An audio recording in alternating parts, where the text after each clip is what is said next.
خوش آمدید۔ شروع کرتے ہیں اپنی ناول سیاہ لکیر کی اگلی قسط۔ ارنا نے ایک قدم اٹھایا۔ وہ آہستہ آہستہ چلتی ہوئی زاہد کی اتنے قریب آئی کہ ان کے درمیان کی ہوا بھی بھاری لگنے لگی۔ اس نے اپنا نازک ہاتھ اٹھایا اور زاہد کے سینے پر رکھ دیا، بالکل درمیان میں، اس کے دل کے اوپر۔ اس کی ہتھیلی کو زاہد کے جسم کی گرمی اور اس کی دھڑکن محسوس ہوئی، وہ دھڑکن جو اس وقت بہت تیز چل رہی تھی۔ ارنا نے اپنی ہتھیلی کو اس کے سینے پر ہلکا سا دباؤ دیتے ہوئے کہا، یہ ابھی بھی وہی ہے زاہد، یہ ٹوٹا نہیں تھا، صرف بند تھا، دونوں میں فرق ہوتا ہے۔ زاہد نے نیچے دیکھا، اس کے ہاتھ کی طرف جو اس کے سینے پر تھا، ان انگلیوں کی طرف جن پر رنگوں کے ضدی دھبے اب بھی موجود تھے۔ اس کی سانس ایک لمحے کے لیے رکی، پھر اس نے وہ کیا جس کی ارنا کو بالکل توقع نہیں تھی۔ اس نے اپنا بڑا مضبوط ہاتھ اٹھایا اور ارنا کے اس ہاتھ کو جو اس کے سینے پر تھا اپنے ہاتھ کے ہزار میں لے کر اوپر سے ڈھانپ لیا۔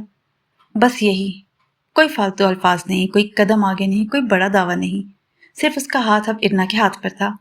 اس کی گرم مضبوط ہتھیلی ارنا کی ہتھیلی کو ڈھانپ رہی تھی اور اس کی انگلیوں کے لمس کو محسوس کر رہی تھی، اور اس ایک لمحے میں ارنا کو لگا کہ دل کی جگہ واقعی دل ہی ہے اور وہ دھڑک بھی رہا ہے، اس طرح جیسے اس سے پہلی بار یاد آیا ہو کہ دھڑکنا کسے کہتے ہیں۔ وہ دونوں وہاں خاموش کھڑے رہے۔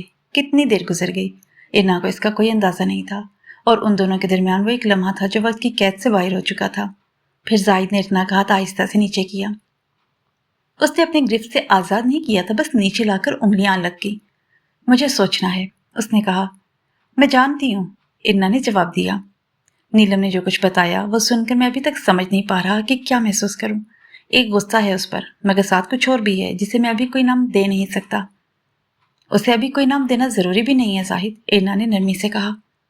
ہے، زاہد نے نفی میں سر ہلایا، اور اس کی آواز میں وہ پرانی سختی واپس آئی جو وہ خود اپنے اصولوں کے لیے استعمال کرتا تھا، کیونکہ جب تک میں یہ نہیں جانتا کہ میرے اندر اپنے کیا موجود ہے، میں کسی کے ساتھ انصاف نہیں کر سکتا، نہ اپنے ساتھ اور نہ تمہارے ساتھ۔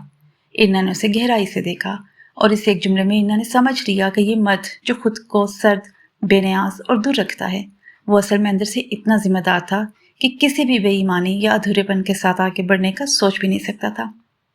ٹھیک ہے، ارنا نے کہا، تم سوچو۔ زاہد نے حیرت سے اسے دیکھا، جیسے اس کی آنکھیں پوچھ رہی ہوں، بس اتنا آسان؟ تم مجھ سے غصہ نہیں ہو؟ میں ہوں، ارنا نے سیدھے لہجے میں سچ کہا، مگر اپنے غصے کے ذریعے تمہارے فیصلے پر اثر ڈالنا میرا کام نہیں ہے۔ یہ تمہارا فیصلہ ہے، تمہاری زندگی ہے، تمہیں ہی کرنا ہے۔ میں وہاں کبھی نہیں جاتی جہاں میری جگہ نہ ہو۔ تمہاری جگہ؟ ابھی نہیں زاہد، ارنا نے اسے روکتے ہوئے نرمی مگر وضاحت سے کہا۔ ابھی تمہاری جگہ وہاں ہے جہاں تم اکیلے بیٹھ کر سوچو، سمجھو، خود سے لڑو اور جیتو۔ میں انتظار کر سکتی ہوں۔ زاہد نے ایک لمحے کے لیے اسے دیکھا، اس طرح جیسے وہ اسے پہلی بار دیکھ رہا ہو، اور پھر بہت آہستہ سے اپنی انگلی اٹھا کر ارنا کے ماتھے پر بکھری بالوں کو، ایک آوارہ لٹ کو پیچھے ہٹایا۔ تم واقعی عجیب ہو، اس نے دھیمے سے کہا۔ ہاں، ارنا مسکرا دی، مجھے پتا ہے، اور وہ چلا گیا۔ آج کی رات وہ جاتے ہوئے دروازے پر پہنچ کر رک گیا۔ اس نے مڑ کر ارنا کو دیکھا، ایک لمبی، گہری اور ٹھہری ہوئی نظر، جیسے وہ ارنا کا چہرہ اپنے اندر یاد کر رہا ہو، یا یہ تسلی کر رہا ہو کہ وہ وہیں کھڑی ہے۔ پھر وہ باہر نکل گیا۔ ارنا کھڑکی کے پاس گئی اور نیچے دیکھا۔ زاہد کی گاڑی باہر ہی کھڑی تھی۔ وہ اندر بیٹھا، دروازہ بند کیا، مگر گاڑی سٹارٹ نہیں ہوئی۔ 5 منٹ، 10 منٹ، گاڑی وہیں اندھیرے میں کھڑی رہی۔ ارنا نے کھڑکی سے دیکھتے ہوئے محسوس کیا کہ اس کی آنکھیں بھاری ہو رہی ہیں۔ یہ آنسو نہیں تھے، بس وہ بوجھل پن تھا جو تب آتا ہے جب کوئی چیز بہت قریب ہو کر بھی بہت دور ہو۔ پھر گاڑی کی ہیڈ لائٹس آن ہوئیں، وہ آہستہ سے چلی اور مڑ مڑ کر غائب ہو گئی۔ ارنا نے کھڑکی سے پیٹھ ٹکا لی۔ 5ویں دن صبح کے ٹھیک 11 بجے زاہد کا پیغام آیا۔ صرف 2 الفاظ لکھے تھے، بات کرنی ہے۔ ارنا نے میسج پڑھا اور اس کے لبوں پر ایک مسکراہٹ ابھری۔